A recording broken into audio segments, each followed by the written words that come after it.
don't take advice from people who are not good looking. Wow. Oh, that's crazy. Because at the end of the day, there's a complete different ball game we're playing. Mwotaji was birthed from a heartbreak. There are many people we know that work hard and chase the bag.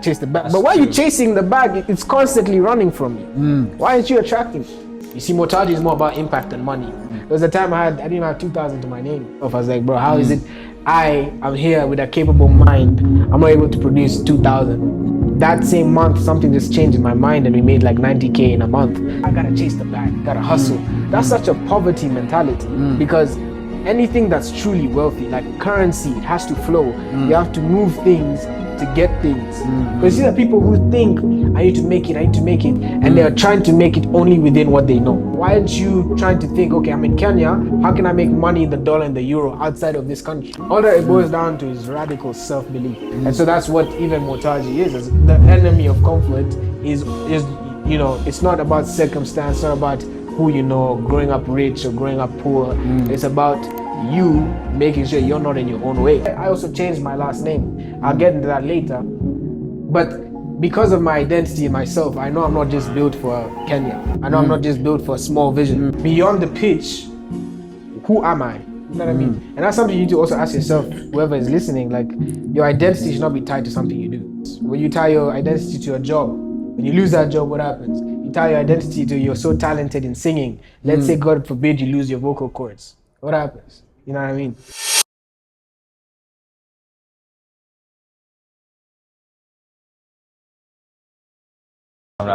What is poppin' YouTube? We are back with episode, I think it's 14 right now or 13. Honestly, I'm losing count.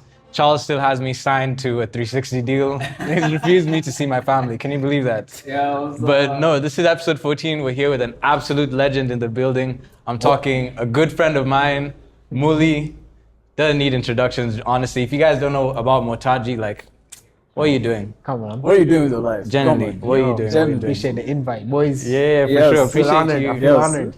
Yeah. Did you call him Charleston's? No. What? You call me Charlton? No. I thought you called him Charleston's. Charleston, nah. Bro, what the bloody hell, bro? Did he? No, I didn't. You know, actually, we might just have to watch that back. Yeah, we might just watch that back. Let me not start rage baiting, guys. Yeah, just off the bat, we haven't even started. But honestly, in this podcast, we always want to talk about serious questions, important things, life-changing things. Okay. And you see with the face that Pablo is making, he might be a bit sarcastic right I'm now. not being sarcastic. This is very... What am I reading over here? The first question? No. This is a very important question. Okay. Damn. Some might say the most important question. Demos. Okay, are you ready for that? I've not been briefed, but Demos. Yeah. Okay, so... ready? Yeah, my question is, as a man, is it appropriate to care about your looks? 100%. Yeah? As a man, like, what are you doing caring about your looks? Nigga, Like- you know what's even crazy? Uh-huh. My mentor once told me, don't take advice from people who are not good looking. Wow. Oh, that's crazy. Because at the end of the day, there's a complete different ball game we're playing. Let me land. Okay, yeah. From a nigga who's handsome, he sees the world completely different. Yeah. Versus a guy who's out, he's beat, he's ugly. Yeah. And you know, let's not be easily offended. There's ugly people and there's handsome people. Damn. There's no in between. There's mid-ugly, that actually a lot of women love. When you're handsome, you have a very different experience. Let me name two things. Either women will love you, or women will try and avoid you and act like you ain't shit. It's all that. Can't humble You know what I mean? So Those two experiences give you a different, complete perspective on how you interact with women and how you even interact with life. Because now if you're ugly, you have to chase the bag. Yeah. But sometimes ugly guys don't have to work as hard as handsome guys, because now ugly guys are not a threat to men who have power. Yeah. If you're handsome, you're a threat to men who have power, because when they bring you around their women, they'll be like, hey, get this guy out. This guy is a problem. You know what I mean? So you have to work a lot more harder. Women will open your doors when you're handsome versus when you're ugly. So men should care about looks. You should, man. Like, I think any man in this day and age who does not want to be avatar maxing, like testing the physical limits of what your body can be as a man. Like, why not, bro? What you only have one body, one mind. Test it. You know To be what I fair, guys have been caring about their looks a whole lot more these days compared to like back then, you know what I mean? Yeah, like we're all getting like eyebrow slits, Yo, I can't lie. This guy is actually he's a piss taker, bro. What I saying, I say bro? no more. I say no more. I'm just saying. You know what? I'm just I wouldn't saying. lie. I started the trend for earrings. I started the trend because I got earrings when I was 11 and I was Okay. in West Nairobi school. You got me beat. You got me. And like I was the youngin doing it. No other youngin did it. Of course, maybe you had older guys who were like seniors who had like maybe one piercing on Yeah. the I had two. First I pierced on the right. I went for football training at Elite. A nigga said, "Bro, are you gay?" Because you know, piercing on the right symbolizes that's that. what. I don't know why. That's why guys actually- wear it on I the told left my mom, side. said, "Yo, next morning, put me back there. I'm piercing again." So then I had two piercings. I also had dreadlocks. I When had you were long hair. 11? I was 11, bro. I was pulling up different They're styles. different I had mohawks, like bro. Yeah. Yep. You win. Anyway. I got mine when I was 19, so I'm gonna be You're like, late bloomers. You get me? Bro, me for the guys for the studs. Man, just wear studs. Then when I go to work, I remove them. But to be fair, I had a keloid after like 10 years of having it because I started like sharing earrings with my close boys because you know we had like fire pieces but we weren't cleaning them as well because so, you're young, especially, so you just so just like I trust you in it. So anyway, that was humbling. the keloid. Anyway, I hear it, but what do you guys think? You don't think we should? No, I definitely do. I think it's very important to care about your looks because even how you present yourself in even to get, let's say, certain deals, you have to look good at the end of the day. And he's right. If you're looking beat, but not in beats, for mine it's not the beats. As long as you're taking care of yourself and you look presentable, you're gonna gain certain opportunities that you will gain. You wouldn't gain if you aren't looking good, you know. So at the end of the day, it does matter.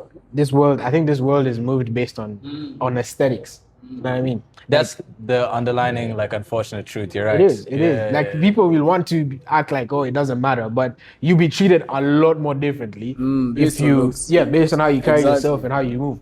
But then, you know, for those who are not like blessed with looks, unfortunately, they have to be smart, either extremely funny, extremely wealthy, or they have just a certain aura about them. You know what I mean? And they embrace it. Because you see, when you're ugly, like let's say you know your nose is, your nose is huge, yeah? And you just let people take the piss. You own it. You make yourself like you can even brand it. You know what I mean? Yeah. That becomes now the thing that opens doors for you. If you're okay with you know you're not that good looking. Yeah, true. And then leverage what your skill set is. If you're handsome, bro, milk the hell out of it. You know what I mean? I think people are too humble, and that's what I'm saying, humble, because you think because like you know you're good looking, but you don't want to take more selfies. You don't want to say, let me invest more in photo shoots. Let me invest more in my appearance. Let me invest more in getting a proper gym, stuff like that. You're acting fake, bro. You know what I mean? You're not maxing your avatar. So anyway, that's what I think. You gotta max your avatar. Facts. But no, second question I wanted to ask you. Obviously, you've told us the story, but for the people who don't know, Mwotaji is his brand, and it's a fire. I can even let you explain. Yeah, bro. I'm even shocked he said it correctly. You know this guy say Mwotaji. Brother, No, it's you actually know Pablo. He has an accent. You know? So fair, congrats, bro. Congrats. Thank I you. got it right this time. I've been practicing. I'm glad you noticed. Actually, I've been practicing. Hey, yo, so to be fair, I'll get straight into it. Mwotaji was birthed from a heartbreak. I broke a girl's heart. And then it also ended up me breaking my heart. Because, the problem was I didn't expect it. Yeah, I didn't expect myself to be able to break a girl's heart. So I ended up kissing this other girl. I had too much licks. Next day told her, said, this can't happen. Unfortunately, we're still cordial till today. But she was used to unlock me into just another version of myself. Because when that happened, I said, damn, okay, I need to lock in. So I took a 2-month hiatus, off grid, off socials. Then I also locked in on my physique. I lost 8 kgs in that time. I was skinny fat, you know what I mean? Like I just that average type of looking. Yeah. I went in on my calisthenics. I went in on my mindset, sort of like what's the existential question of who am I? What's the whole reason of everything? Yeah. And so Mwotaji was birthed from that. I mean, I don't know how many people know that story, but that was also a trigger to then think about what am I actually trying to do in this life? What's my whole point of being here? And I started looking at impact. I want to make an impact, but how do I want to make an impact in a way that's I'm passionate about? Think about sports. I've been playing football since I was 3. and that's been a whole part of my personality, my whole journey. You know, football, being an athlete, it changes your mindset and approach to things. And so I also wasn't looking for a 9 to 5 sort of situation. I just came back from uni in the US, and I was struggling with injuries and setbacks and all these things. So Mwotaji was a way that unlocked purpose for myself. We started off as a let's be a clothing brand, but right now we have the products we sell. We've been doing this for almost 2 years now, but we've only had 2 products in our inventory, but with different colors. So the SKU has been tees and vests, but 3 different colors. But now, thankfully, we've built a bit of like storytelling, understanding what the dreamer mindset, because Mwotaji means the dreamer in Swahili. So that creates a lot more room for us to create storytelling content around sports, the person behind the sports, because also now we're doing sports events, we've done football tournaments, paddle tournaments and stuff like that. And then we recently opened up another leg for digital consulting, helping underdog people build a brand that's credible, that's trustworthy, that also, you know, like when you look at athletes, many people we know play in the Prem but don't know how to brand themselves. Like you don't even know this is a serious baller, and many people don't even look forward to watching ball today because they don't know who's there, who's watching. Yeah, you just have a Gor Mahia team, but you don't know who's the star players, and even the star players don't brand themselves properly. So the future of the world is branding, in my opinion. So of course Mwotaji has become, it's not just a clothing brand, it's literally a movement of how to establish the disciplined dreamer, you know what I mean? So yeah. And it is good. I keep seeing, I think I saw Mufasa, the boxing.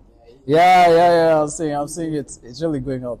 I don't know, I think I saw, when it came to that relationship, when that babe, the girl, sorry, which is a better word. The girl. You get into politics. Right? Yeah, the girl, when she broke your heart, I'm now seeing that it's made you start searching for your purpose. Because I wasn't relating on how you breaking her heart made you feel pain. You get me? I know. But now I'm starting to see, when you started to go for that journey, that's when you started searching for a purpose. Yeah. That's how Mwotaji was born. Yeah. I now see, because I didn't even know it was you who broke her heart. I remember the first time I met you, you were telling us. Even I didn't know that. This is news to me too. Bro, you know, like you break someone's heart, it ends up you being the one who's also broken, like collateral damage. Yeah. Okay, then I have an interesting question to ask you. In relationships, of course. Do you think? Why do you have that reaction? He's shaking his head like we're going there. Let's go there. Okay, yeah. In relationships, do you think it's more important for the guy to love the girl more, or the girl to love the guy more? Like, how will the relationship work? Are you trying to rage bait other people? Bro? No. I'm just trying to. I almost broke the internet on TikTok when I talked about this. Yeah.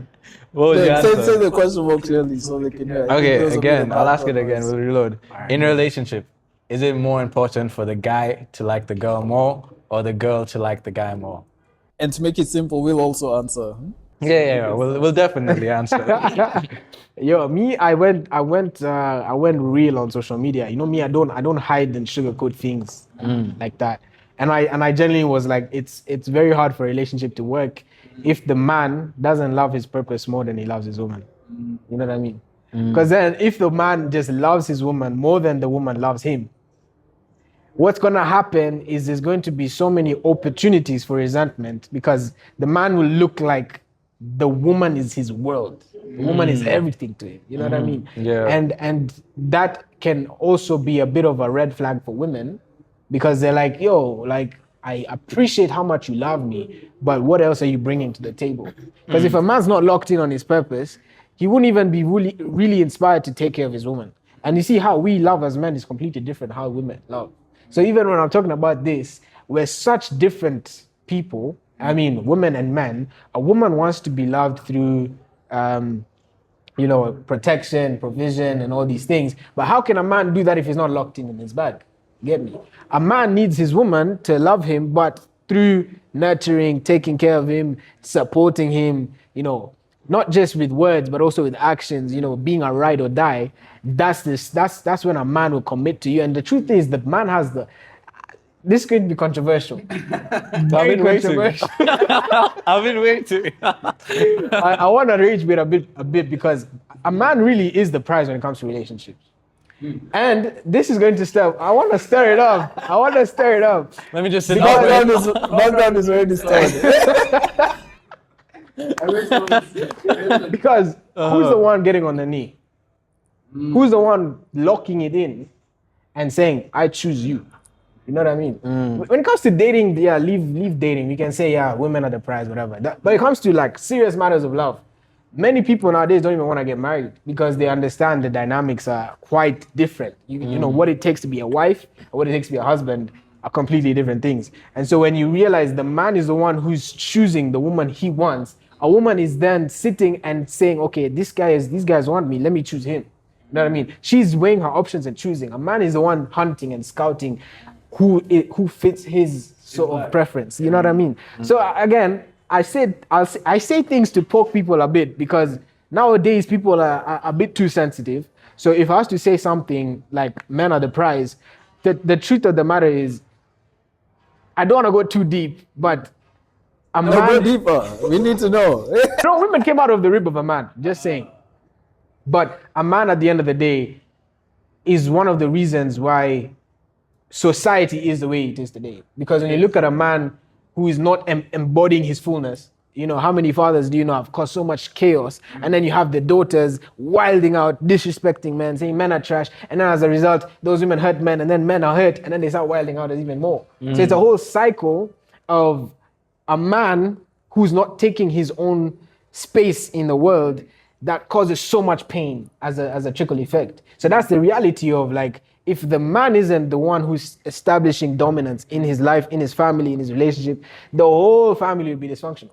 You know what I mean? Yeah. So I mean, to each their own. And no, that's a fact. They set the cost. They set the cost for the entire family. Yeah, they set the cost because if a guy is actually truly like focused, just the way he's saying, everyone in that family will also follow that route. But if it's the woman, like it's harder for the man to follow course. And that's a fact. I just know we've lost like all our female audience. You guys are about to say this guy is underage. Right. I don't care, man. What's our split? Like, no. Do you know what our split is? Like women to men ratio. Maybe it's like 40-50. But listen, that's not me undermining women. You know what I mean? Yeah. There's a powerful role women play. Women are extremely important towards society as well. And so I'm just using language to raise people to think deeper than just the system they've been taught of how things actually work. But if we're talking real life, men have a purpose and also women have a purpose. But I'm not saying that now women should just leave their purpose and then follow the man blindly. You know what I mean? It's important for a woman to also have her own thing, follow what God is, whatever she feels that is relevant to her purpose and her calling, 100%. But I also feel that if a man is not doing that, that relationship will suffer. And it's the truth of the matter, bro. It's evident when women don't have that man, or just the societal expectations in relationships for men today. If he's not providing this, and then if you hear songs like you say you love me, then put me in Chanel. Yeah. Now niggas are saying, hey, how can I really love my woman if I don't have money to put her in Chanel? And you know what the interesting thing about that topic is? Because even in these questions, I was going to ask you, or even you, Charles, like men today in society, like what does it mean to be a man, you know? I feel like that has kind of been lost in translation a bit. Because even you're talking about like, say you love me, put me in Chanel, then like another babe would be like, I can put myself in Chanel. Exactly. You know what I mean? So it's like, what am I, what's my Feminism role? has destroyed masculinity. You know what I mean? It started off as a very powerful movement to actually fight for rights that women needed and were being undermined by other men, 100%. But then it's turned into something that's now men are trash, men are this, and it's a hate agenda against men. And so you find many men not wanting to speak out against the things that they feel need to be in alignment in order for a man to be. The boy child has been heavily slept on. And then that's why you find many women being able to take care of themselves, 100%. That's an amazing thing. But when you find now the shift is a lot of women, specifically even millennial women, are either single mothers or they're very well off, and the men that are in the same caliber are suffering. You know what I mean? They're still figuring out. You find a man who's 30, he's trying to figure out, what am I doing? I'm trying to make ends meet. He's suffering, but then he has a woman who's the same age who's driving a Range Rover. You get me? Because she's unfortunately, as much as we can say the system favors men, it's also favoring women a lot more because many men have now, like let's say our generation, you find job opportunities are not, how can I say this? It's very hard for a man nowadays to have things just come to him. You know what I mean? So he has to really be the one pushing, pursuing things. Women, if you have certain privileges, it's going to be very easy for you. If you have a good personality, if you have good looks, easy for you. You know what I mean? Men, I'm saying even earlier, if you're a handsome man, it's going to be hard for you. It's actually going to be harder than you think because you're fighting not just ugly men, but you're also fighting people who are gatekeepers of a certain system. You know what I mean? So you have to prove your worth a lot more as a man nowadays. What's your value? You know, what are you bringing to the table? You know, who's your father? Who's your grandfather? So all those things are things people are now like assuming as that's what a man is. But I think a man is just simply born to serve the greater good of his community. That's what I think a man should be. Everything else is noise. That's What's a your great opinion? answer. My opinion? Honestly, it's something for me, like... Especially on the love one. Wait, I'm which- sorry you guys have lost followers, huh? Badly, bro. No, but on like what I think a man's role in today's society is, I'll agree. I do think feminism has kind of destroyed what a man should be in today's day and age, especially. But traditionally, yeah, men should be providers, people who take care of their community, just like even leaders. I think boys, especially growing up, should still be raised in a way to like, oh, you can be a leader. I think that's how every boy should be raised, because households need the male figures to be leaders. And it's not saying that women can't be leaders too, but there's a certain type of, how do I say this without getting cancelled? We're already cancelled, man. Allow it. Yeah, allow it. You're right. Yeah, we're just saying our opinions, but we love your women. We love you. We love women. love you. I love women a lot. I love Badly, Big but time. yeah, I just feel like obviously with different genders there's different leadership styles, and with a man you get more of that father figure leadership style once they've matured. So I think to be a man in today's day and age is tricky because everything's been like diminished, like everything that guys do, but doesn't mean that you should stop doing because it's been diminished. Like just because women just think can about it, provide yeah? for themselves. Yeah. A man can do one bad thing, but he's done 100,000 good things. That one bad thing will cancel everything out. Literally, it's very true, and it's how the world works. Even for most people, actually, even women, one bad thing, our entire thing is gone. Yeah, Almost, yeah. But it's easy for a man's character and reputation to be destroyed more than a woman's. Because women back women. Men don't back men, bro. Men actually don't back men, bro. You see, that's the problem. It's a as well. lonely world to be It's a hyper individualistic culture we live in. And that's why you even see like on social media, when women post something, you're seeing hundreds of women supporting. When a guy posts, your boy is there, one boy, he says, "Hi, my brother." Yeah, well, I'm telling you, I've known Charles for like 10 years. I've known Muli for like 2. None of these niggas commented on my post. I'm like, damn. But even me, when I started off, no one was commenting, bro. We just need to support each other. We need to, and you know, it's that whole agenda of men should be men. Be a man. You know, it's that whole agenda that makes it be like that. And when it comes to my opinion, I think I'm looking at it from retrospect. If you look at men from a retrospect worldview, like look at the leaders in the world, they're all men. If you look at almost all the poor people in the world, majority of them are men. So this shows that we as men, it's like we're both at the high end, but also millions of us are mostly on the low end. I think it's just responsibility for me, because at the end of the day, when it comes to all of this, men actually hold the power. What's that song? Men run the world. Is it men I or know is the it Beyonce one for women around the world. Women run the world, but there's this other one for men. I forgot the name, but I swear I'm going to find it and put it in the podcast. It talks about how men have power, are actually the people with the power in the world. And it's true, because we made the policies ever since the past. Even when you go till 1700s, we literally have made what we are living in today, together with women, but most of the decisions were mostly men. So we have a responsibility in making sure that Yo, can I get We a ensure slice of that everything is what? Someone bring a pizza. Bring pizza, yeah. That slice, please. I just want a slice. I'm about to faint here. Some big back activities, man.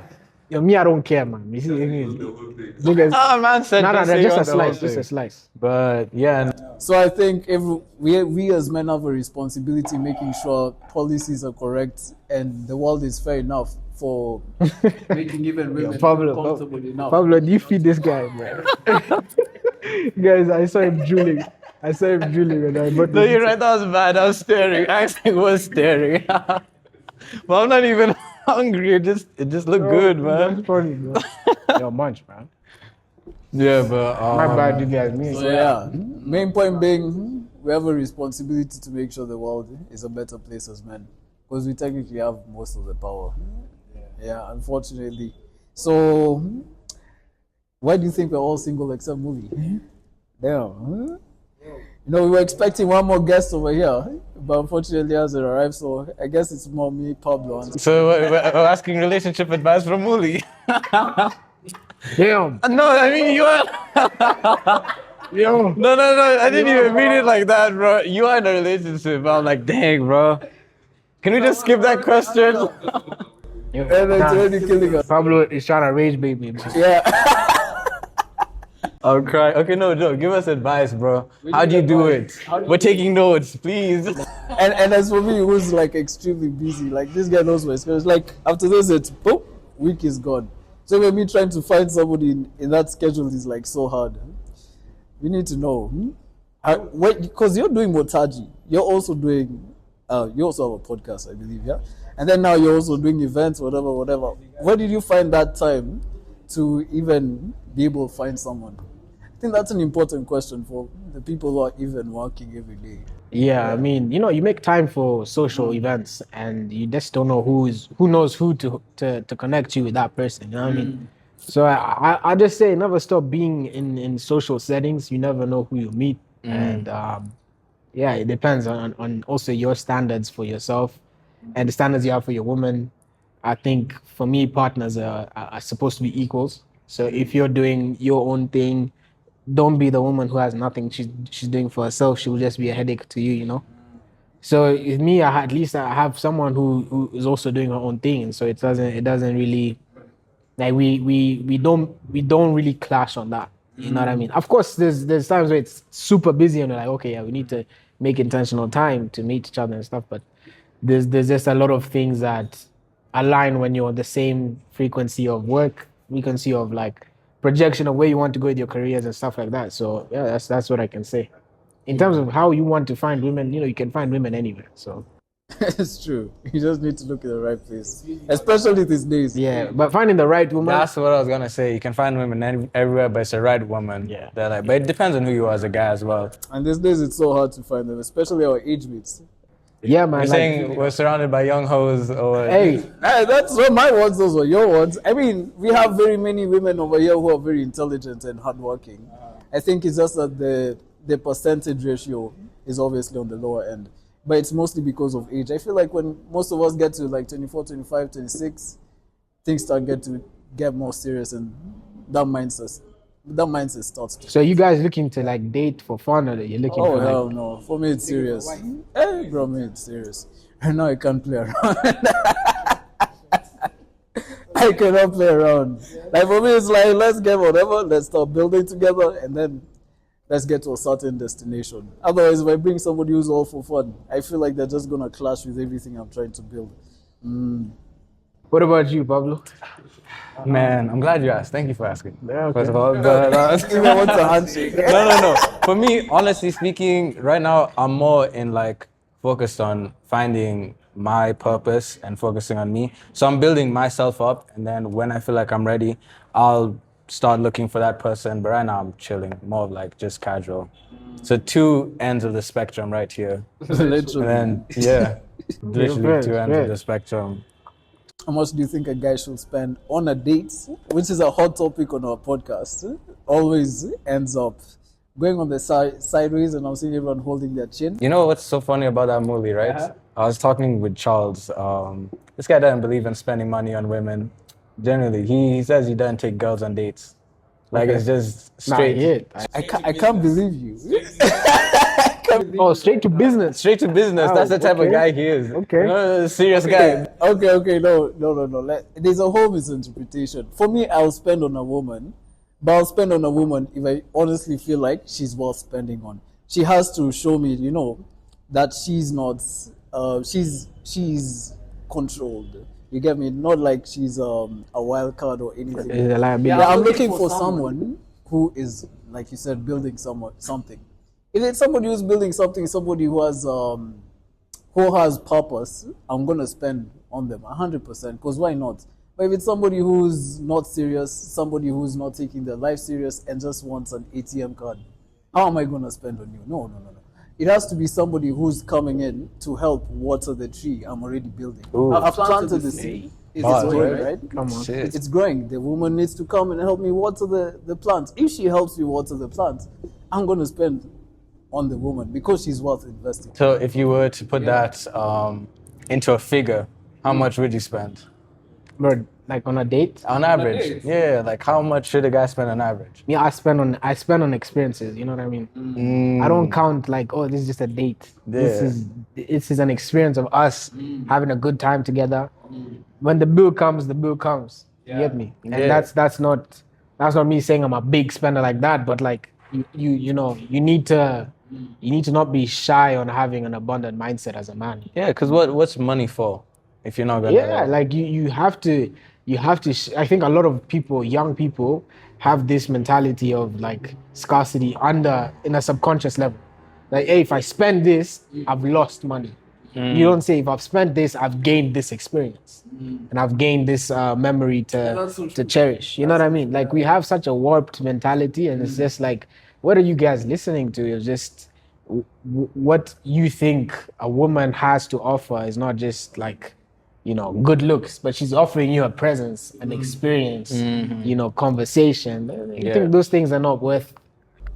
And when you start talking about how much have I spent on a date, I already think that relationship is a bit not there yet. And you know why? It's because when you truly love somebody, you don't even think about how much you're spending on them. Because at the end of the day, you love that person. At the end of the day, that's your literal person that you're gonna spend life with. So even when you spend like 100,000, I mean, you love the person. You've known them for years. I would argue that like that's only true if you got it like that. There are people who don't got it like that, where it's like it's even into the mentality of like if he wanted to, he could, but that's not necessarily true all the time, But that's when you're with someone who's not on your same level, and you have to spend that much money on a date for an experience. That's someone who's living a lifestyle you have no capacity to live. Real. So if it's like 5,000 is yours, 10,000 is your capacity, then then date a girl who's like 10,000 is a really good time. And if there's a babe who's like 1,000 is a sensational time, then be that girl. You know what I mean? I think you just have to be okay with what level are you at right now as a man is often the woman you choose. You know what I mean? Because then if you elevate, sometimes that woman, if she's not growing with you, that's the number one thing I've learned in relationships. If your partner is not willing to grow, that relationship is not going to work, bro. Because one person, everything, physically, emotionally, spiritually, financially, if you are the one who's growing more than your person and they're stuck at a ceiling, you start resenting that person. Vice versa. If the woman is growing and then you as a man are not growing, you will find out that there's a lot of like friction that you guys often have, and there's this intellectual incompatibility, like you're not in the same speed of thought, speed of action, speed of execution. So it's important to make sure that if you have a person, make sure that you guys have both understood we're on a growth journey together. How it looks, of course, is different. Someone can grow at a faster speed than the other person, but as long as you're still growing, that's all that matters. But if growth is not in the picture, bro, trust me, you'll be a headache for days. I think that's where even toxicity brews, jealousy brews, because like they're seeing you grow and they are aware they're not growing also. So they start looking at you in some type of spite, even though it's hidden. And they try to shrink you as well. Because that's a big problem, bro. You find out you're growing and then your woman is like, why are you going to the gym so much? Exactly. Who are you looking good for? Who are you trying to look good for? Not for me, I can leave that relationship for the sports. Don't even talk to me. You know, it's like you fall in love when you're young, for example. Yeah. Well, that's the best way to put it. You fall in love when you're young. You guys are just having fun, all of that. And then you grow older, and obviously you want to shift your focus away from having fun to building something. But like, if you're still young, she'd probably be in that mindset, or maybe even him, vice versa, of like, you know, I still want to live my life, have fun. And that's when you say, that's you outgrowing your partner. Yeah, so you're right. It's about compatibility, finding the person who can grow with you, and also dating within your weight class, right? You know, if you're lightweight, don't go for the heavyweights in these streets. Like that's wisdom, man. Yeah, that's genuinely. Wisdom. You'll be the girl, you'll be broke. Yeah. You think because she's a baddie though, but you'll be hella broke. You'll be hella broke. And to go back on the light topics, who do you think is gonna be? What was the question? The question was, who will survive being broke the most between the three of us? That's the question. So if we all had no peas, who would like? Cash. And funny now, I don't know Muli too much. I know Pablo, and between me and Pablo, I will say. Yeah, what would you say? Who will survive being broke the most? Are you pointing at me? What? It's supposed to be. No. I was about to say something that would get me cancelled, bro. I was about to say it's already broke.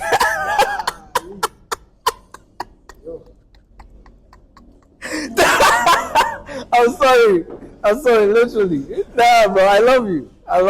That is a crazy thing to say. That is because it's not even true. That is no. I was swinging after that. Wow. I would never take that, bro. Me personally, I could never. I don't know about you. It's not bad, bro. Like, bro got cash. Nah, there's no saving it, bro. There's no saving it. There's no saving it. There's no saving it. There's no saving it. Yeah. I think you need that, bro. No, bro, I love you. Literally. Yeah, give me a hug. No, Charles, that was a serious one. That one, I felt that one. Emotional damage. That was crazy. Those things are irreversible. I don't even know how to recover, bro. Speaking. No, but if I'm being generally speaking, maybe I might survive longer because I've been broke, and it's lasted like a year. It was bad. I went like from let's say handling like nearly a lot of cash to zero. Oh, it was a bad experience. Because you know what it's like to go like from handling like, let's say millions, and then you're flatlined, like zero. Hey, Pablo, what do you think about that? It is not a funny experience. You're trying to rage with me. Yeah. Okay, hold up. No. I'm just asking Pablo what he thinks about that. Okay, listen. Going from millions to broke. You see, there's levels to this. Yeah. And I'm not even gonna go there. But you can build money like self-made, and it can be handed down. I'm not gonna say anything past that. But as a young man, obviously, I don't think being broke is a bad thing. And I'm not saying I'm broke, but it's more of like, are you building towards something or the ambition you have, and what are your projects? Because brokenness, at the end of the day, being broke is a mentality. That's what I feel like. 100%. Like being like, you can have money can come, money can go. You can be rich one day, poor the other. It's more about like the habits you're building to sustain money and to have a rich life and etc. and etc. So in hindsight, to like who would survive being broke the longest among us three, yeah, unfortunately me. But that's because I feel like I'm not that bougie as you guys. Whoa. Like I feel like you guys are. Let's look at this nigga. Pizza.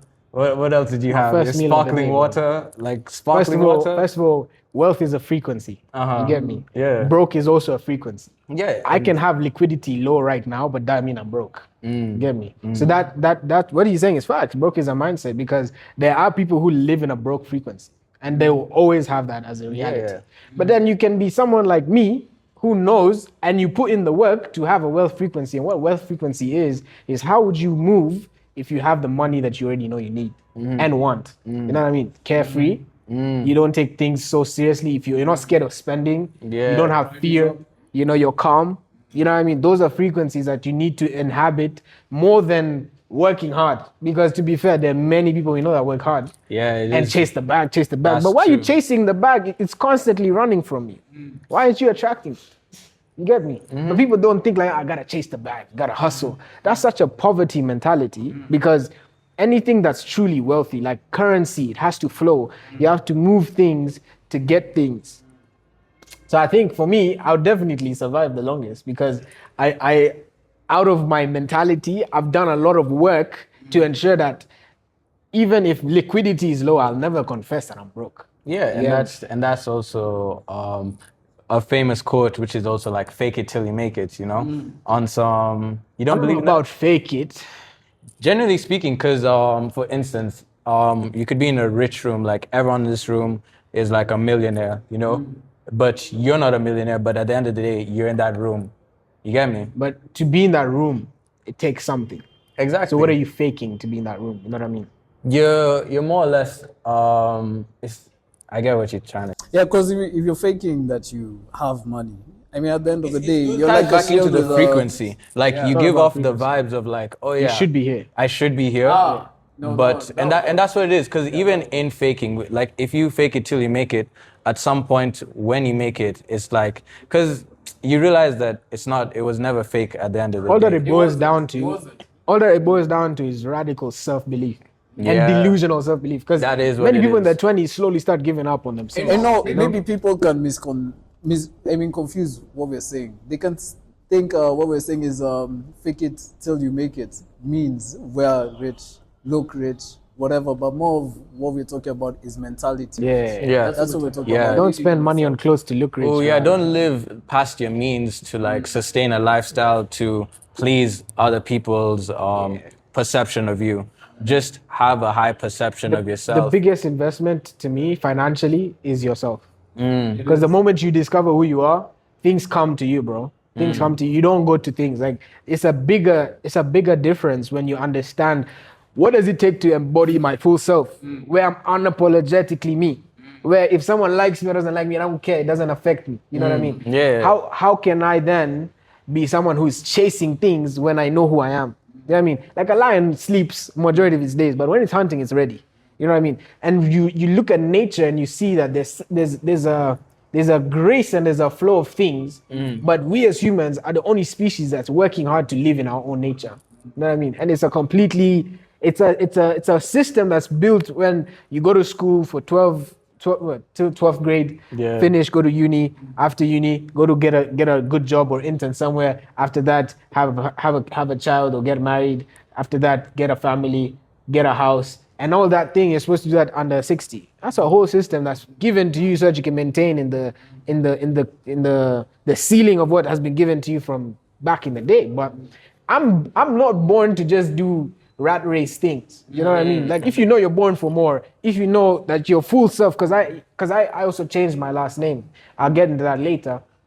But because of my identity in myself, I know I'm not just built for Kenya. I know I'm not just built for a small vision. I have a global vision, and I know that eventually it will happen. But I'm not just tying myself to within one location. Because you see that people who think I need to make it, and they are trying to make it only within what they know. And so like, why aren't you trying to think, okay, I'm in Kenya, how can I make money in the dollar and the euro outside of this country? Exactly. You know what I mean? Even though like I'm in this location, how can I attract things to come to me? And that's what the answer to that is skill set stacking, bro. You need to stack on skill sets beyond who you know, because it gets to a place where you can know the president of something or someone, and you don't have the skills to maintain who's brought you into that room. Yeah, it's on you. Because you need to build that capacity within yourself. And that's what I'm saying. When you're young, discovering yourself is the greatest investment. Beyond financial schools, going to all these things. Once you know who you are, everything changes. I think for me, I don't know if I fully answered the question for who would survive if they were broke. Yeah, you were throwing shade, Yeah, right? badly. Just And get some more. man said, "Fuck the question." This nigga broke. I'm like, damn. What I do? But I don't know. I think for me, I've had like a serious experience with money, I guess. And when I was like the lowest, I think I realized that I had so much skill.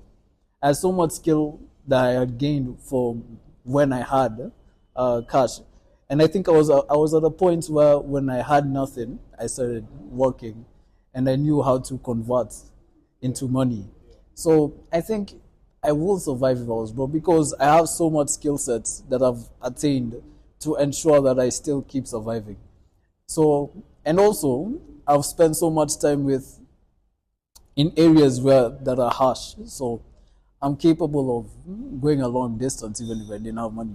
So yeah, That's an interesting question, man. So we all answered ourselves.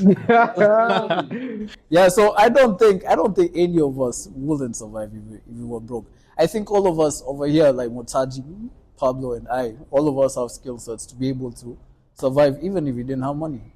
100%. Yeah, so eventually even somebody like me who has such big ambition, hey, bro, me, I will cut trees until I get back to where I was. I will chop them at 5 a.m. in the morning and I will sell them every single day because that's the type of person I am. I wouldn't stop just because that you have lost time. I wouldn't stop. I will work every single day until I get back to my position and clever work, obviously.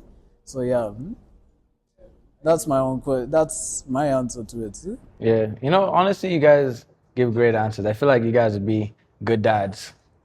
Generally speaking, like you'd be good dads. But it's a segue to this question I'm gonna ask you.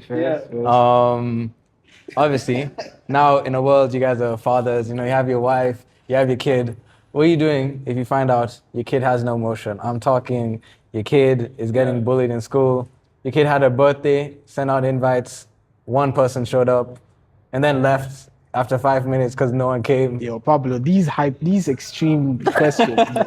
Golly. I'm just wondering, what would y'all do it? Like, how would that, like, as a... I mean, maybe this time I can answer first. If my child had no motion, I'm not gonna, I mean, like, shout at him for not having motion. I'm gonna teach the guy to know how to get motion. I'm gonna give him skills.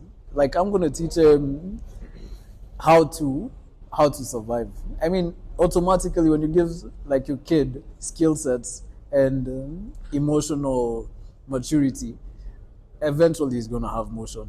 So even if he doesn't have motion, even if it's maybe like he's 14, 15, if I give him skill sets, I think he'll start attracting motion. Yeah, that would be my answer. I'll give him motion. Yo, me, I have to check DNA.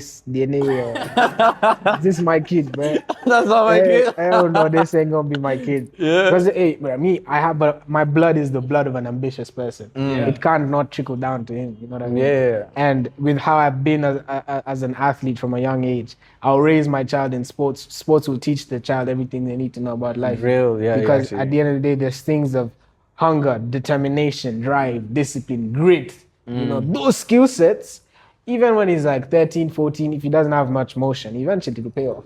Like, you know what I mean? Like, let's not say we were 13, 14 and all of you had motion. I had motion for sure because I was a bit different than you guys. Okay. Humbly speaking. Wow, you didn't even know us.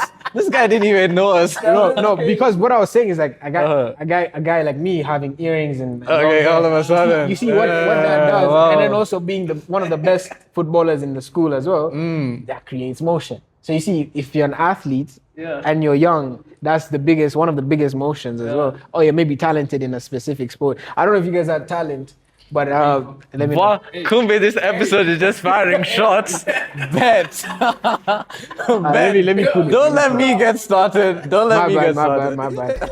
No, but you guys were like alike. I think I'm the only one over here. Maybe you didn't have. Probably Charles is like 4'1" for like the longest. Why are you firing shots at the kid?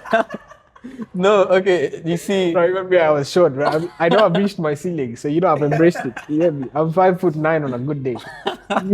Oh my days, I'm crying. Okay, for me, if my son had no motion, honestly, like, I would say he's sleeping outside. Like, that's not my son. Like, you too. Like, I'm just like, I wouldn't be like, you have no motion, but like, still, at the same time, that's obviously the joke answer. I think, seriously, I'd look and be like, because what you're saying is true.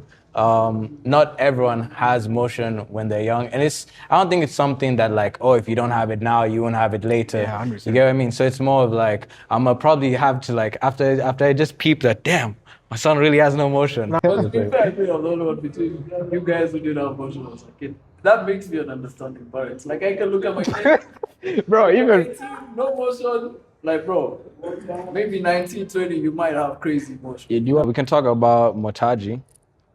I said it right still, right? yeah. Yeah, that. You know, the handshake. No. But yeah, on Mwotaji though, how would you build a community? Like, How would I build? how did you build that community? Because we've been to his events. They actually get packed. Yeah, we've seen them. How are you capable of grabbing a group of many different people, bringing them together, and believing in your own thing, Mwotaji? Yeah, I think I just boil it down to like people are a big blessing, you know. Like I always invest in people, and I always invest in making sure that I'm on good terms with people. I'm also trying to look out for people as well and help people as much as I can, even if it's in the smallest of things. And so when you invest in people, eventually it'll come back to you. And so I think one of the biggest things also for you to invest in people is once you've invested in yourself and you have value and things that you can help with other people, then people they'll always take that as like, whenever this guy is doing something, let me pull up and just support, you know? So it's not like I have the full blueprint, but you do have to definitely have a clear understanding of what's the value you're offering towards the community and how are you bringing people together. Because some things are not meant for everyone, you know, like some people can't bring a crowd together. And it's okay because sometimes it's not your skill set. But these are things that sort of come easy to me because of just the ability to have that social skill set of knowing, you know, social intelligence, knowing how to make people laugh, how to make people feel easy around you, and making sure that there's just always good vibes, it's good energy. And I think good energy is something that people are always attracted to. And I think based on all our events that we've done in the past, there's always been good vibes, in my opinion. I think we pulled up the 1v1 football tournament. He got this. you know, he actually cooked at a point, but then I think he went round of 16s. Yeah, but I think his legs gave in, you know, like he was a bit tired, maybe unfit. But anyway, because the competition there was decent, you know, and I unfortunately I wasn't able to play in my own tournament, but for sure probably wouldn't have made it past group stage if I was there.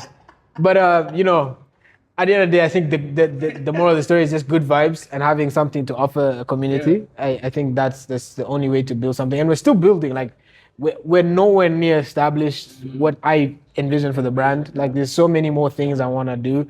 I don't want to just list everything, but I'm in that place where I just want to do things. You know what I mean? We've been talking for a long time. Yeah.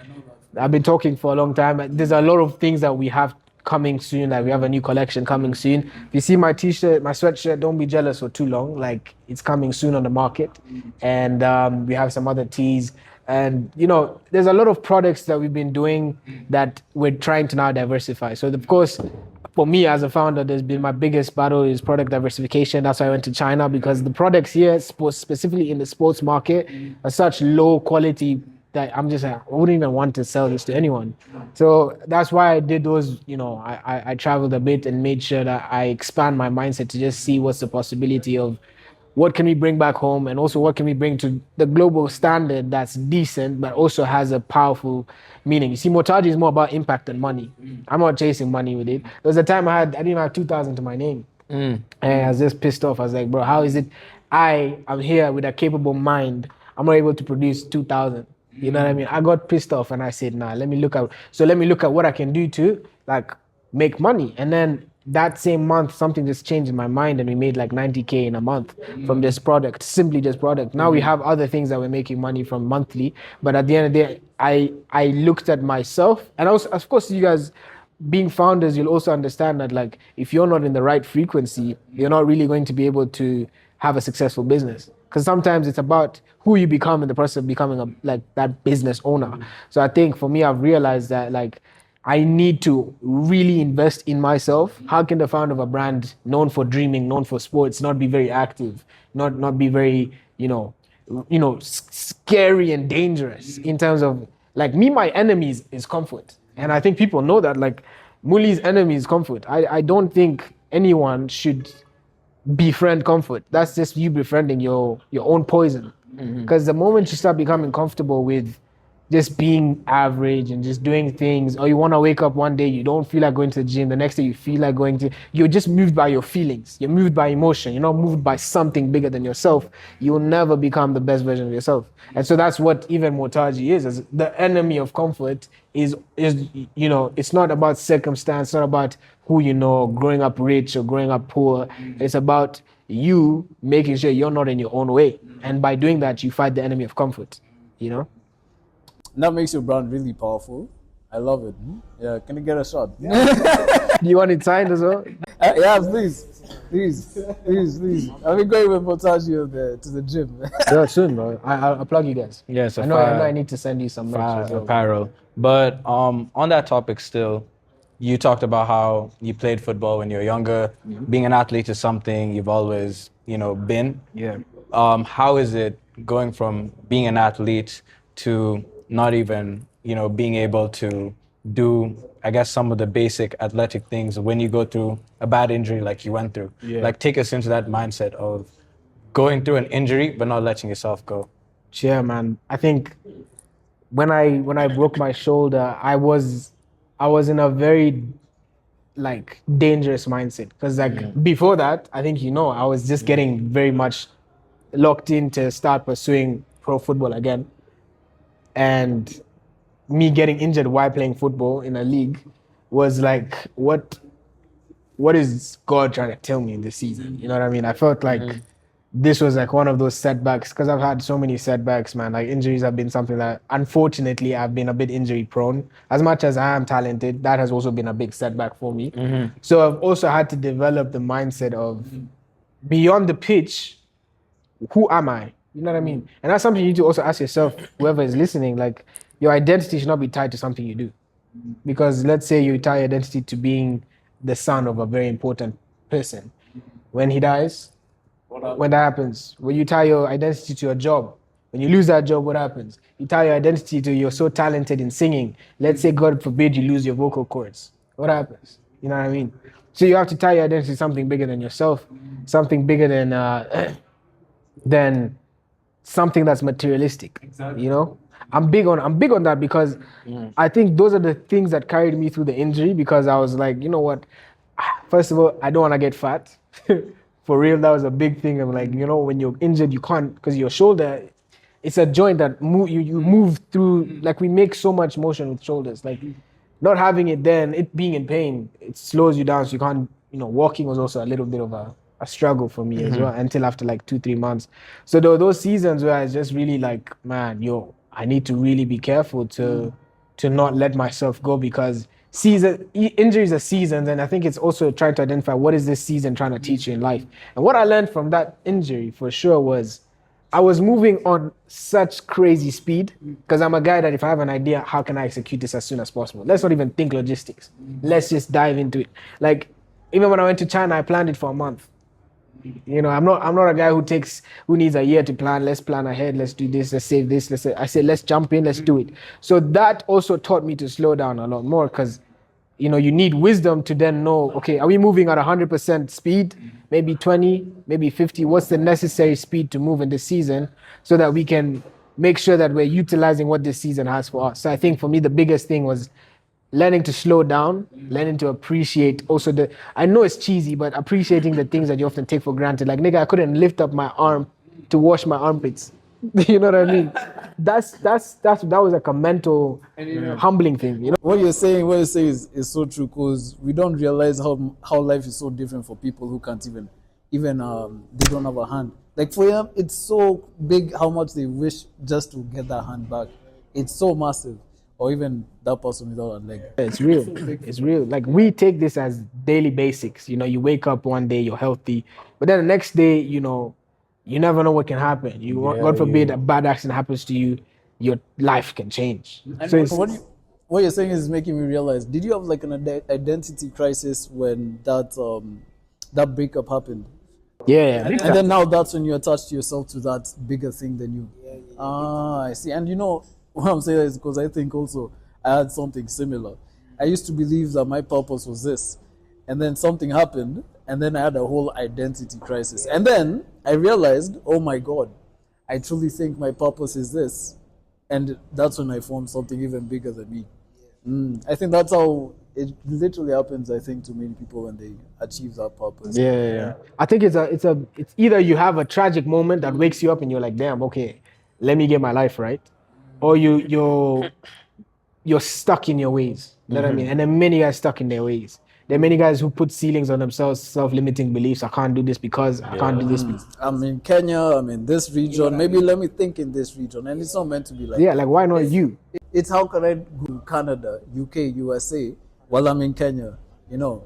Yeah. Yeah, I think for me that's the biggest thing is that perspective that I developed through that injury phase. So I mean it's not easy to say like there's a blueprint because I know every injury is different. But I think it's the mindset that carries you through it. Like I've also thought about like God forbid, like let's say you have a sickness, like maybe cancer or something.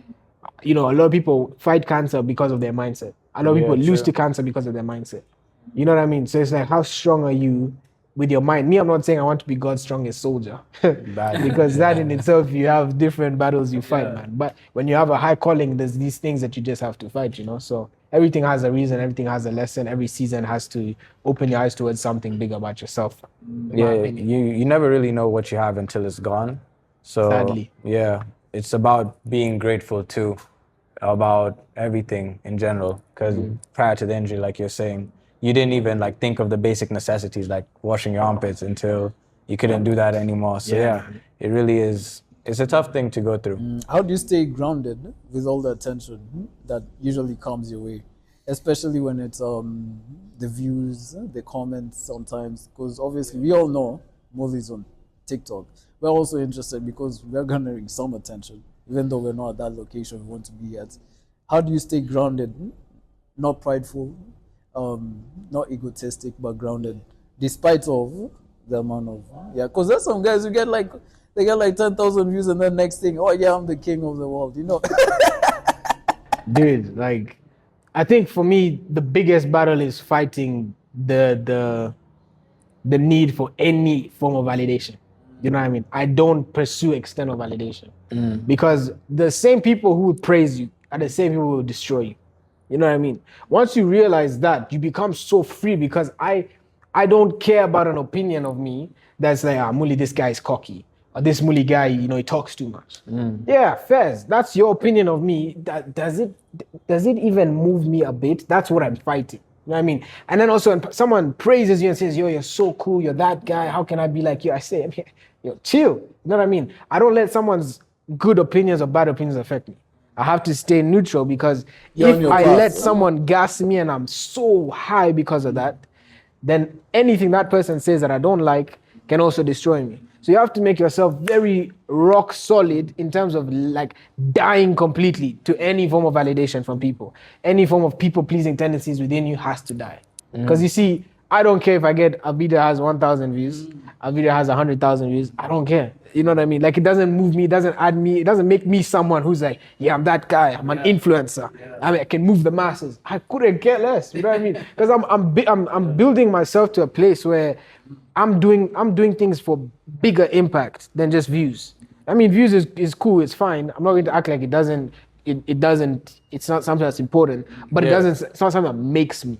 You know, there's some people who they actually have crash outs if the video they post don't have enough views and they delete it because they don't want to be seen as, oh, you posted something but no one's commenting. You posted something but you have only 50 likes. You know what I mean? Yeah. And you stop that and you prevent that from pursuing the greater impact of what you wanted to do. Because in today's day and age in social media, people like to place their value on how they're perceived online. So when you do get a video with like, let's say 50 likes, then you look at yourself like, oh, I'm not popping like that, or maybe I'm not like who. I don't have value. Exactly, but that's not true because you're fighting an algorithm. Yeah, it's a phone. You'll switch off your phone and you have like your own real life. You could lose your account, God forbid, or those people with millions of followers, and it doesn't mean you're any less valuable. Yeah. You get me? Like it's just a numbers game. It's a metric game. You know, the truth is, for the people who are getting affected by those views and the likes, I truly think there's nothing they really believe they've attached their own identity to try achieve. Because when you have a goal and a purpose, those things have no meaning. Because for you, your goal, when you have a purpose, literally, you're on earth for that purpose. If you get 50 likes, you don't care. you still go for that purpose.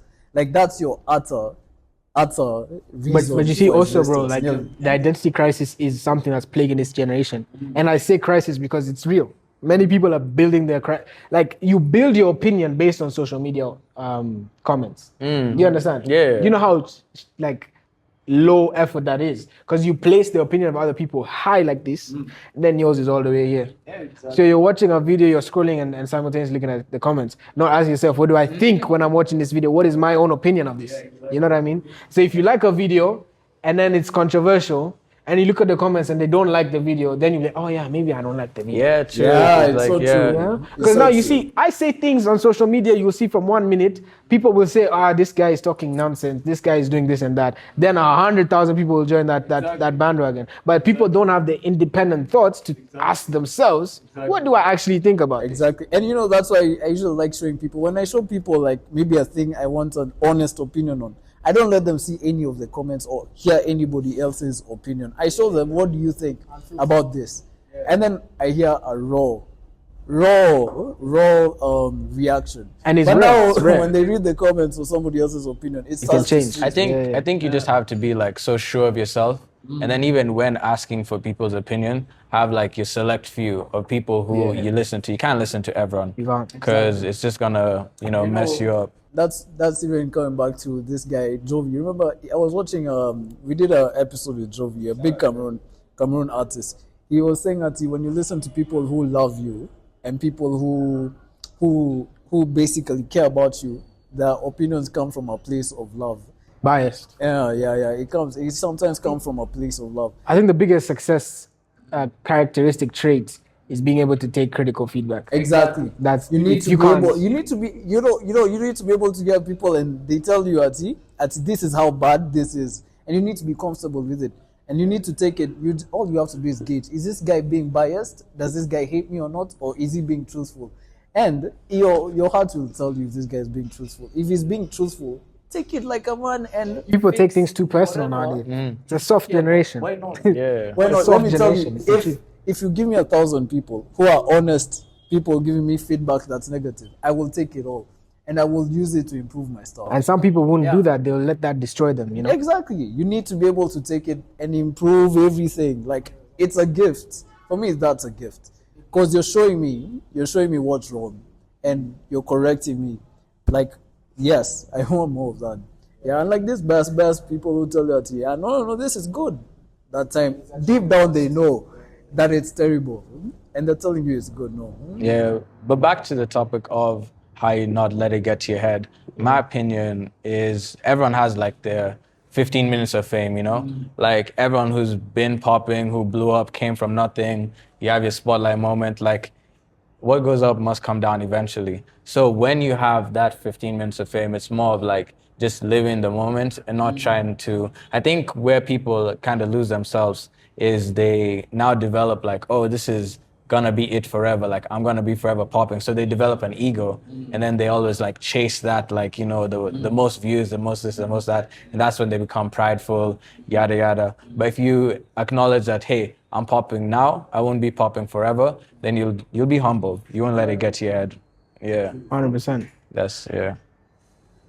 Alrighty. What's a misconception that people have about you on social media? So Like, that is he said that when we first came. When he said, You're a serious so guy. serious. Yeah. I mean, I'm a big kid. You know what I mean? Like, I'm a big kid. I don't allow myself to also be too serious. And I had to also rebrand myself because whenever I do certain talks on TikTok and stuff, people would then... Yeah. Why? Okay. Why did you change your last name? It's a deeper reason, bro. It's a deeper reason. I can't say it in such a short amount of time. But because of where I'm going. You know what I mean? Names have an identity, names have a vision. If your name doesn't align with where you're going and you're not cognizant of that, it can make or break your doors. Like if you look, Abraham in the Bible was Abraham, then I changed to Abraham, became father of many nations. Jacob was then changed to Israel, he birthed the 12 tribes of Israel. Saul to Paul, then he birthed 2/3 of the New Testament. Everyone whose name changes, they shift into another identity. You know what I mean? So I think at the end of the day, it's a deeper reason, and What was the first question? What is the question you asked? The question was, sorry. Misconception. Yeah, Yes, misconception people have yeah, about you on social people media. think I'm too serious, and And not my fault, because when he came, just like he said, I was like, oh yeah, we have like serious questions, and he was like, I'm literally not that. Yeah. you know what I mean. Yeah. And again, social media, you can't really put all of yourself on social media. Like I'm a complex individual, we're all complex humans. But people will then tend to put you in a box if you talk about one specific subject, and then you start drifting off, and why you're not who you are. You know, you're acting different. Yeah. But for me, I've gotten to a place where, again, like I've done so much inner work with myself, where I couldn't care less about if someone thinks I'm this way and this is how I am. It's not gonna move me. So with that misconception of me being too serious, I mean, there's pros and cons, because I also like that people come with a bit of, they don't just come anyhow. And I know those people who are very like unserious on social media also get trolled online and get disrespected in person. So I know I'm in a good place because I'm being real. You know what I mean? I have my side of myself where we can chat deep. I have my side of myself where we can roast this guy and feel nothing. You know what I mean? And that's me, because I don't want to filter myself and say, oh, because whoever is watching online, you know, they have this image of me, so I can't say X, Y, and Z. Nah. And you can't be, it's like they're putting you in a box. And you know that's dangerous, because some people can start trying to fit that box completely. 100%. Yeah. And I saw it because I had a community. That's a painful place to be. I had a community of like 300 people. Yeah. And we'd meet every week online, just talking about life, deep things, faith, and everything. And it got to a point where like people were looking at me as a very like, so almost idolized me. You know what I mean? Because they're, hey, this guy is deep. This guy carries himself like this. Then I had to slowly just allow myself to be a kid, because if you take yourself too seriously, it will be to your own detriment. The Bible even says, do not be overly wise or overly righteous, because it's a huge problem. And I saw myself going down that path, because now people are like, yo, Muli, you can drink. Like, Muli, what's going on? Yeah. Like, you know, people are shocked. Like, yeah, I have a few drinks when I want to. You know what I mean? Because does that make me now like someone who I'm saying one thing and doing another? No. I'm being real with myself. So it's like, there's a lot of, social media can be crazy. Also, building with people can be crazy. You just have to make sure you're radically you all the time. You know? That's a good answer. Now, I think the other one was, how is it like, I think this was Pablo's question. Playing abroad versus playing in Kenya. Oh, yeah. Yeah, no, you have experience playing abroad, of course. Yeah. And you've played here. Yeah. What's your opinion? Do you think Kenyan football is on par with abroad, or not at all? I think there's different mindsets, even like beyond the football. Kenyans have talent for sure. But again, it comes to a thing of the things Kenyan players are thinking about versus the thing Western players or European players are thinking about are completely different things. And it shows in the pitch. These guys don't have to worry about the quality of pitch they're playing on. Real. They don't have to worry about boots, kits, all these things are taken care of. You know what I mean? On this other side, you're having to watch highlights of Neymar, Messi online, and then you're going to a pitch where the pitch is like this. You know what I mean? It's a bad pitch. So you can't really perform. It's a bad and then pitch, it bro. messes up with your mental. So it's like Kenyan football is this talent, but we as a nation haven't invested as much into the sport. You know, when I was there, I could go to any state-of-the-art park and I'll have an 11-a-side perfect pitch with goalposts, everything I need. I just need a ball. And I'm not paying anyone. Literally. You know what I mean? Yeah. And I can work on my skill set. We don't have that here. Here you have to pay. To play it's tough, just, yeah. And the turf is it even has tears. You know what I mean? If it's raining, you can't train. And that's another thing where it's like where even with Mwotaji, my desire is to be able to make sure athletes don't have to worry about certain small things like kit, uniform, boots, your mindset, where you're training on as well. Because even when the winter season happens, you have indoor facilities that are state of the art as well. So it doesn't interfere with your training. So those are the differences. Like as much as we can say the Western, there's higher level of players, you know, faster players, fitter players. That can also be, we have more skill, more tech, you know, more technical players. But then they have a deeper understanding of the game because of just the development phases are completely different. So For sure. I've seen that, experienced that, and I mean, you can see it when we go to the global stages. I mean, Kenyan football it's not bad, but it's just there's so much more room on development, you know. And I think even the generation that's coming after, the Gen Alphas, they don't have the same hunger as we did. You know what I mean? Yeah. They're so TikTok brainwashed that the hunger of like going to a dodgy pitch It's in also, the middle of Kawangware. You know what it is as well? It's because like a lot of them who would be brought up, I guess, middle class, right? Yeah. Now have that privilege of, oh, I played in this tough area, I played in this tough area. Yeah, but that's not the whole of Kenya, especially in the high level you go to. You're not going to play in a tough pitch. So when they come to now, like you're saying, Kangware, and you play an 11-side game there, They're shown like, shaggy by those guys. yeah, and they're like, what is this? But it's Yeah. true. Like, unfortunately, I'm speaking from a place of bias as well because there are other players who are not privileged. Yeah. It's unfortunate because when I was also younger, I was going to be in the under 15 national team, but they wanted me to play because they knew I was from a place of Yeah, privilege. that happens. Majority of the national team was guys who are from Kibera, the slums. Sponsored, so they see yeah. me and they say, this is a guy who can feed us our food. So it's corruption. It's corruption that will set us back, and that's the sad reality. Yeah. And I think it's something that's a problem with Kenya, and it's gone from down until up. When even the first president entered, the first thing he did was what? Drive taking land. I think it sets an example for everyone. And that's why like small things like the pitch also now having corruption is just insane to me, because this thing has spread like a freaking I don't even know what to call it until today. When was it that he drove? Those were so many years ago. And it just shows how leadership, how a man, just when we even go back to the beginning of the podcast, how a man can shape reality for an entire generation and an entire world. And that's why I was saying, even by the way, going back to the beginning, us men have a massive responsibility, because you can see how that has affected even The small things. A small thing like the pitch. So you can imagine it's a mass scale. Donald Trump, right now, what is he doing? And there's neutral, small effects. It ends up amassing into something else, but no one sees it.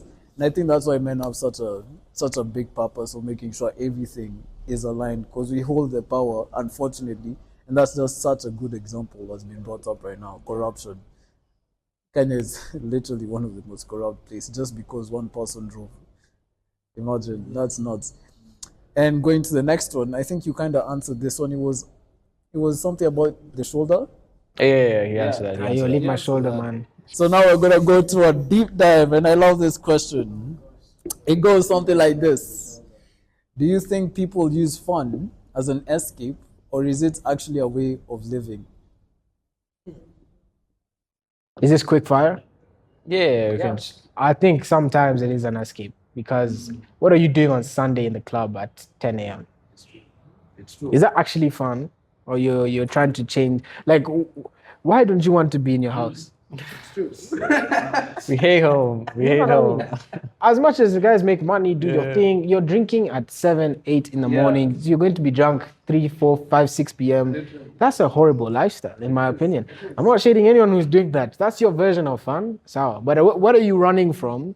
Because fun to me is not necessarily being in a club. Like, I haven't been in a club in so long, because it doesn't mean like that's my version of fun. My version of fun is this, connecting with people. And keep going. Sorry for stopping. My version of fun is connecting with people. It's being active physically. It's testing my limits. It's being like a big kid again. Like, I'm not saying going out is a bad thing, but I'm just saying those who do overdo it, they're definitely escaping it. Especially Nairobi culture. Yeah. Nairobi culture it's crazy. You find 3 guys, 2 bottles. What for, man? Are we trying to die? You know what I mean? And that's the thing is, our generation, when we reach 40s, you'll be seeing guys with sicknesses from left, right, and center. You're wondering, what's going on with this guy? But you don't know, he used to drink 5 bottles of liquor every week. And you think it's normal. So anyway, It's not normal. that's what I think. Maybe Pablo can go. What do you think? On do you what? think? No, I agree with him. Like, it is. I think there's levels. At some point, it does become escapism. Yeah. When you, like the way you're saying, like at the club at like 10 a.m. on a Sunday. But at the end of the day as well, I guess the parameters of fun is different for everyone. Yeah. So our standards are different than Charles' standards. Your standards are different than my standards. So it's hard to say. I think it's those questions where it's like nuanced. What about you? I think maybe it's it's a rotten culture that's happening in around the world. I think we've normalized it so much that even people who are drinking on a Sunday have started to become like, to look at it like it's a normal thing when it's not. I think even it's blinding them from the truth of what should be fun. I mean, things like right now, what we're doing, this should be fun. I mean, sitting in a restaurant and just talking to your friend should be fun. 100%. But people have bought all these things and they've put the club as the main thing. Let's go there and that's the real fun. It's not. It's not building, bro. There's nothing more cooler than realizing something new and then implementing it into real life and making it reality to even help something change in the world. That's more fun to me than absolutely You know what? everything. You're actually right, because Yeah, nowadays at a function, like if you don't have alcohol, people are like, it's dead. It's Like, a it's a rotten dead culture. function. It's a rotten culture that's going around the world, and people. I honestly feel like people need to wake up and realize this this is a lie people are living in. They think drinking, partying, and listening to music is fun, but realistically, even sitting over here and having this conversation should be fun. Building things should be fun. Why is it called boring? Why are we putting these perceptions on this thing as boring? It doesn't make sense to me. But in my opinion, is it a way of escape? I think it's a rotten culture, man. I just think it's a culture that's not it's not making sense anymore to me. And it is a way of escape for some people. True. What was the other one? There was escape or fun. No. I don't know. I don't know, man. Maybe for some people it's fun, but for some people it's escape. But at the heart of it, it's a culture that shouldn't be looked as a culture, man. Maybe it is a good culture if it's moderated, but Sunday, Saturday, Friday, Thursday, all those days, like, bro, what are you doing? You know, it shouldn't be like the main thing that's where you only get fun. I mean, it's a stigma because then you're told you're young, you're wild, you're free, live as much as you can. And then you find out what happens in those atmospheres. People are being blown. Backs are being blown. Babes are being mashed up. Then you find out, oh, I've had my fun. And then you're 26, 27 as a woman, getting to 30s, and now you're looking for a person, and you have 300 bodies in you, and you want a husband. Where were you thinking of your husband in that fun you're having? There So the goes definition of fun is definitely our female audience again. Hey. It keeps tanking. as much as I can. Even men when they're wilding out, like it's not just a female thing. You're sleeping, you're racking up with all these bodies. You start losing your fertility. Exactly. You're not able to have a family. Then your wife is suffering because you wilded. You know what I mean? So hey, I'm not just going to bash women, bro. Like you guys love me, bro. You know what I mean? I'm a very sober. Right, shut the cameras, right? Yeah, but it's a truth. I'm even forgetting. There was a main point I had gotten. But I do think things need to change, man. Like when you say go live your life, I mean, when somebody says that, when your parents say that, I don't think it should mean go to the club and drink yourself to death. It should be also go see a new place that's quiet, even enjoy the freaking air, man. Touch grass, man. Freaking touch grass. 100%. Like that should also be, in fact, that's more fun to me than going and partying until the morning and wake up half blind. You're wondering what the hell you are. Bro, 100%. for me, bro, touching grass is more fun by far. 100%. Like that's going to coast, just listen to the sea, bro. Like, what's so fun about that? You know, and also think of something insanely out of your pocket and try to achieve it. That's also fun. Yeah, why not? I don't know if you had any more questions. Or Oh should I- yes, I had another one. Yo, The this other pizza is one- getting cold. Man. Yeah. We'll have to reheat this thing, man. Yeah, we'll hit it. Hit it up right You now. asked the last question? I don't know what's happening. Do you have it over there? Yeah, I'll ask the last question. Okay, do you feel like you're becoming who you wanted to be, or you're just adapting? And that's to all of us. But we can start with movie. That's deep. Yes. Adapting. Nah, I don't think I'm adapting anymore. I was on a trajectory of adapting based on just, you know, the footballer identity. Sometimes you get to a place where you don't even enjoy the sport anymore. Yeah. You're just like, I'm just doing it because I have to make it. And I have to make it so that my family is this and that. Because it's been who you are for so long. Yeah. Yeah, I get So you. there is those identity things where you're like, if you don't catch yourself, you will slip into a whole career path you don't even want to be in. And so I'm definitely right now, even with the things I'm building, I know that's who I'm becoming. I'm becoming who I know I'm meant to be. So to keep it concise, I think there's that reflection either a major turning point will happen in your life where you'll be like, this is not what I actually want to do. And it's okay to change and pivot and move. Like adapting is also a wise thing. But then if you're adapting who you know you're supposed to be, that's a big problem. So I think, again, goes back to what is your source of identity? Is it what you do? Is it who where you're from? Is it your friends? Who gives you that sense of identity? If you've not answered that question, you need to wrestle with it. And we're in a generation that's extremely microwaved. If the answer is not coming to me in 0.5 seconds because we have ChatGPT and AI now, then it's never gonna come. Yeah. But these are things people wrestle with and meditate on and think about until you have that aha moment, and then everything changes from there. Yeah. What do you think? What about you? Hey, for me, I think I truly am slowly not adapting. I think I'm becoming essentially what I was previewing 3 years ago. Because, when you start meditating on it such a long time ago, you start putting in the work, you slowly start to become that thing you thought about 3 years ago. So I think I'm becoming that. I just Who does your full self look like, bro? My full self. I think my full self is somebody who's capable of taking care of the people he loves. I think that's mainly it. And also creating the thing I've been thinking about for years. I think my full self has both of them at the same time. I think that's what it essentially looks like. I think for me, that question is how many people, for example, Michael Jackson could sell out arenas with millions of people. One person. What's in him that's causing all these people to come? And so I started tapping into myself when I realized, like my event, the awareness shift event, I think you guys pulled up for it. Yeah. There had like 100 plus people there.